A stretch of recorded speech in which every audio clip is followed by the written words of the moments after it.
Goeiemôre vir al die mense op die refugee-program. 'n Spesiale aankondiging dan vanmôre, almal het nou al weet nou al. Die US government het gisterand geshutdown en ons weet nie hoe lank dit kan hou nie. Die laaste een was 35 dae lank en die laaste een was ook tydens Trump se bewind. En dis waar die Democrats die government gebruik om 'n put te probeer druk vir Trump. So ek weet nie of hulle doen obviously dieselfde hierdie keer. Hulle probeer die government, die spending en die funding as 'n wapen te gebruik teen Trump, om Trump te probeer sleg lyk. So hopelik gaan hierdie nie baie lank hou nie, maar dit kan moontlik lank hou. En wat se impak het dit op die refugee-program? Wel, dit gaan 'n impak hê op die oomblik, want die mense wat dan soos die Kenyans en die Amerikaners wat jou goeders doen vooraf, daai ouens gaan nie betaal word nie, so hulle stop hulle werk tot die government weer loop. Hierdie kan dalk net 'n paar ure hou, en dit kan 'n paar dae hou, of miskien 'n paar weke. So wees voorbereid. Daar's daarom mense wat sekerlik gister of vandag of in die week vliegkaartjies gehad het, wat hulle moet kom, wat gekanselleer is, of gepostpone is, nie noodwendig gekanselleer nie. So die wat binnekort moes kom, of gisterand al moes kom, is gepostpone. En dan ook die wat nie, ek sien baie mense sê, hulle het 'n worry dat daar's vir hulle gesê die kaartjies is op hold of iets, maar hulle het nog nie weer terugvoer gekry nie. Dis verstaanbaar, moenie worry nie. Die ding is nie gekanselleer nie.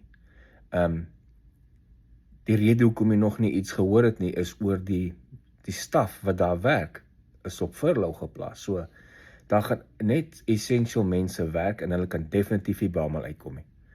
So geduld en strength, ek weet dis 'n groot ontwrigting vir die wat veral nou al alles opgegee het en reggemaak het om te vlieg. En nou kan jy nie vlieg onmiddellik nie.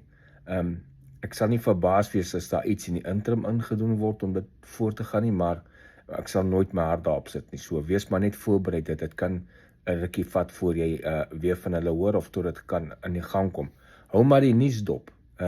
As jy sien, hier is hulle besig, want hulle gaan definitief vandag en môre en ooremôre in die regering sit en debatte om te kyk of hulle even 'n interim government kan sit of 'n interim budget kan sit. En as daai interim budget daar is, gaan dit deel wees van gaan die proses voortgaan weer. So dit kan 'n hold wees, dit kan 'n bietjie 'n delay wees vir party mense.